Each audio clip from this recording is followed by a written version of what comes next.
It's a people, it's a community, it's a life, it's a heart, it's a spirit. Parents of gay children say, I want my son, my gay son, to have the same opportunity to come to me and say, it's a people, it's a community, it's a life, it's a heart, it's a spirit.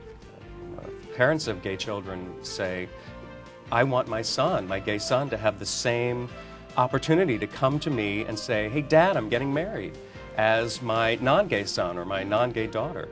The heck would you want a picture of a tattoo of $1,000 on your penis for? You might just need to satisfy yourself sexually alone at that point. Do I regret it? Not one bit. Did I think that I would actually take it the next step and do it again? And what goes into their life, how they handle it. There are 12 houses, and each one of those houses has a particular function. Look into yourself, think about it, and just be whoever it is that speaks to you.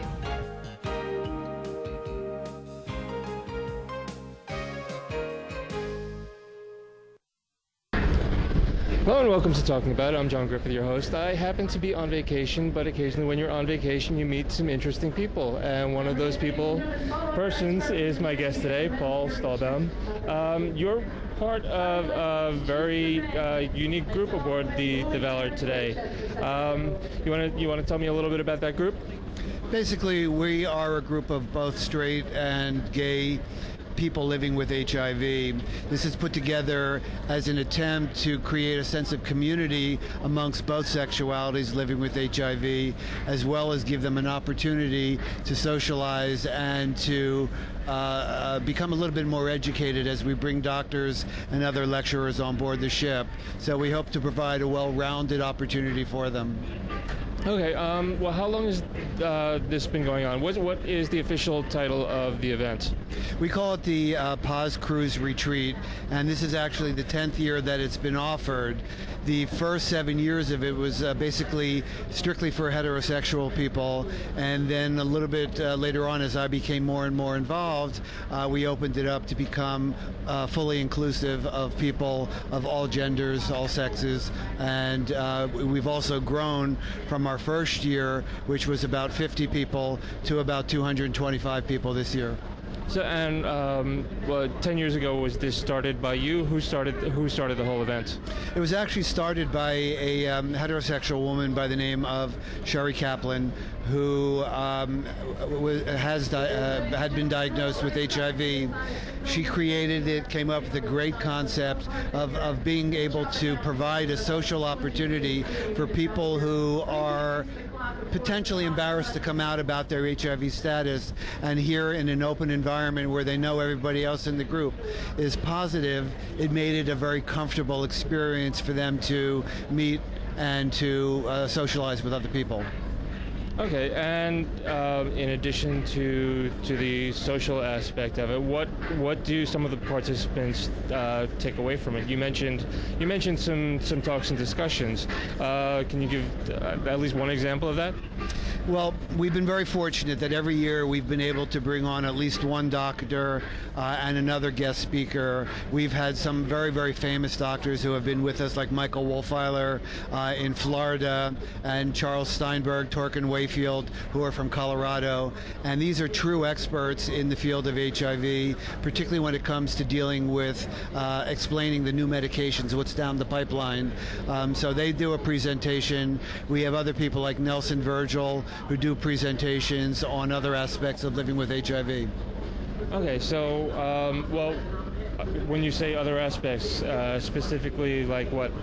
Some of them could be related to side effects. Others are mental health, aging with HIV, just learning to live more comfortably with what many people consider to be a pariah. The leprosy of the 20th and the 21st century.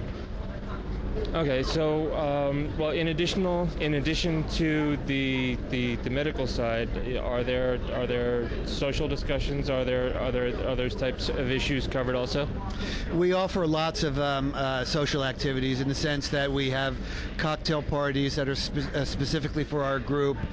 We have shore excursions that we run for our group only, so that only people that are signed up with our group who are with HIV participate in this. It's not open to other people in the ships. And we had, like, for example, last night we had a celebration of life as well as a candlelight memorial that was very well attended and very powerful and very emotional. And it helps, again, to create that sense of community. And I promise you, at the end of the cruise, we have such strong friendships that are developed that will last way beyond the 7 days on our ship. Well, about the numbers of people that participate, what did it start with? How many people were in year 1 and how many people are involved now that it's year 10? Well, first year, when it was only heterosexuals, there was about 50 people. Now it's up to 225, and the expectations for next year, quite frankly, will be probably between 300 to 400 or even more. The ideal goal, if it goes this way, is we would love to charter a ship. And have it totally exclusive to people with HIV, where everybody can be totally out about everything and not, necessarily be concerned about other people on the ship. As I've gotten more and more involved being a gay man, we found that there have been way more gay people that are becoming attracted to this. We still have a large contingent of heterosexuals, but gay people are really grasping onto it and finding it to be an amazing experience. So, well, within the two communities, the heterosexual and the gay community that participate, are there different activities for each group as well as mixed activities?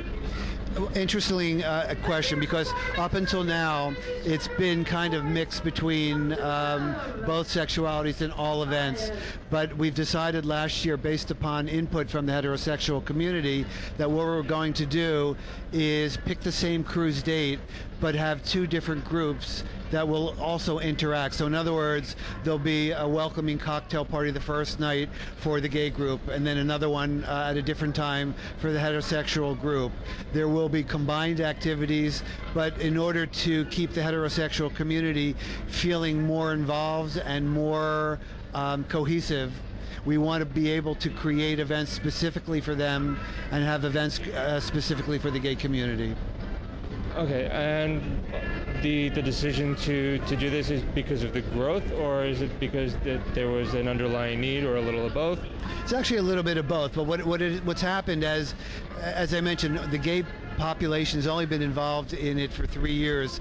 There's way more outlets to notify gay people or to spread word about events within the gay community relating to HIV. The heterosexual community, unfortunately, has far less outlets of where to go, where to learn information, where to find about social events. So because of the fact that there's more outlets, more and more gay men are jumping on board, so to speak, and heterosexuals are not as well informed. So we're going to really make a focus, a concentrated effort to work separately on putting the word out that there are two groups that will happen to be on the same ship, and hopefully increase the numbers of both people. Again, it's a sense of community, and I think that the more people we have, the bigger that bond and that community will grow. I've had the opportunity to meet a good number of the people who are participating, and it's incredible. Everybody's so enthusiastic about it. Everybody's having such a good time. So it's not just the learning aspect, the talks and the seminars, and the intermingling. You have a lot of fun. Yes, they absolutely do. In fact, we've kind of announced what we're doing next year, and so far dozens and dozens of people said that they want to sign up for it and they want to tell their friends about it. And really, that is it. It's the people having a good time, telling their friends, and word of mouth is really by far the best way of getting the word out about this. So, but well, in the past, have you done the outreach to get the word out primarily through internet, or just again word of mouth, or is there a specific website that you've got? Well, before I became involved, it was strictly through an organization called the Center for Positive Connections, which is based in Miami. So it was really just their client base. When I got involved, particularly last year when I took it over pretty much exclusively, we created a lot of new opportunities. For example, we printed over 25,000 postcards, which were put out in StatScript pharmacies and doctors' offices throughout the country, community centers. We have a website. Next year we have support from organizations like Walgreens Pharmacy that wants to become involved in this, as well as the fact of cross marketing. In other words, my website will be linked to other HIV websites, and the word, we really believe, will be spread so much greater that the potential of doubling the size of our group is really quite real. So, and again, I can't believe how much fun people are having and how much people have told me that they've taken away from it.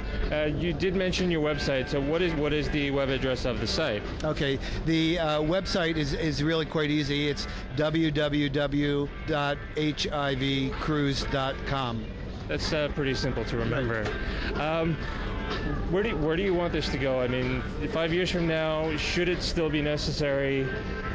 What do you want it to be? You mentioned chartering an entire boat, but what do you want everybody to be walking away from the experience with now and then?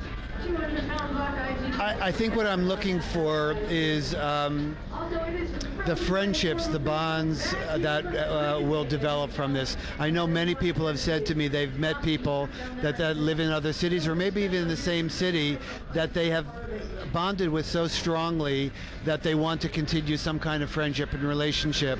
People have come up to me and said, can we do, like in 3 months, like a little reunion type of get-together? And it's that sense of friendship and love and respect and safety that everybody feels so comfortable with. We've had people that have actually met on board the ship that have formed partnerships where they have moved to live with each other. We've had weddings that have taken, people have met and married, and even on this cruise itself, we had a proposal. One man asked a woman to marry them on the ship. So it's like an unbelievable, rewarding experience for me to play a role in bringing all these people together. So it is truly incredible. So I mean, just not that you're facilitating that, but you're facilitating creating the atmosphere for people to have a safe environment without, I guess, disclosure is still an issue for a lot of people. Yes. And it creates an environment where disclosure isn't necessary. It's foregone, at least for the most part, because you are sharing the ship with 1,500 other people. But it helps, I'm sure. It does help, and the reality of it is too, the ship does not know that we're an HIV positive group. They think of us as a social group. That's what it's booked as. So all the events that we do are done behind closed doors with privacy, so that nobody is outed and everybody can feel comfortable knowing that the people in that room are all HIV positive and in the same situation as they are. And again, that creates that safety net that keeps it very comfortable for people. Okay, so there is an element of privacy for participants. They don't, the entire ship doesn't need to know that there's a common medical issue. It's just known as a social group. So you have a certain amount of security with the rest of the ship as well as within the group. So the disclosure is not necessary within the group, and it's not disclosed to the rest of the ship. Exactly. And I guess maybe I should say, I've been positive for 25 years. I'm an HIV counselor. I've started up several support groups, and unquestionably the most important thing to people is disclosure. And again, we create a safety net here that allows them to be themselves, knowing that everybody else in the group is dealing with the same conditions, the same social issues that they have, and it just lets the barriers down so they can really be themselves without any issues or any separation. Okay, so what's a typical day like on board one of the cruises? Is it a mixture of activities? Say a day at sea where you can have more activities on the ship, and obviously the days in port you have some of your excursions and maybe a seminar or two. But a day where you're actually focusing within the ship, what's a typical day like? Okay, well, first of all, the ship always offers activities, and we never want to prevent our people from participating in those. That's part of the vacation. This is their vacation as well as an educational experience, and we want them to put into it and get out of it what they want. But let's say, for example, in our days at sea, it generally starts out with a lecture or a workshop from one of our doctors who does a presentation on the latest trends in medication and what's down the pipeline. Then the rest of the general afternoon will be at leisure, fun around the pool, just guys hanging out, having a good time. Then there'll generally be a late afternoon lecture and then dinner together. We always have dinner together, which again is a great unifying event for the people on the ship. In the evenings, there's always something to do that the ship offers, but again, we offer fun and game things like an R-rated dating game or newlywed game. We give prizes out to people this year we're selling over Halloween, like we will be doing next year. We had Halloween contest, which I think for many people was the highlight of the trip. It was just so much incredible fun, and we do give out prizes for events, whether they win the dating game or the Halloween costume. It's just a lot of fun. And I'm sorry, and as you mentioned, we do offer our own private shore excursions, which is a major event for the people. It's strictly our group. We charter buses or boats to take us snorkeling, and the people just have an amazing time, bonding on an event like that. So, well, in addition to your own private events, people aren't locked completely into your events. They can also take part in the ship's events also. Correct. And as I said, we don't want to force anybody to do something. Some people will attend every single event and get great value of it. And others just want to be somewhere where they can get away from work and just have that relaxing vacation. And it's like a re-energizing experience for all of us. And as Nelson Virgil, says that we all have to live with our daily regimen, whether it's taking pills or going to our therapy groups. This is an opportunity to recharge and to reaffirm our commitments to our lives. Okay, well, again, it is such an honor to talk to you. I really thank you for doing this interview with me. My pleasure. Thank you. So, again, the website is www.hivcruise.com. Okay, and my website is www.talkingabout.info. I'm Jon Griffith, and I thank you for joining me. I will see you next time, and I'm just going to head over to the pool because I need to jump in there really soon. Thanks again. Thank you.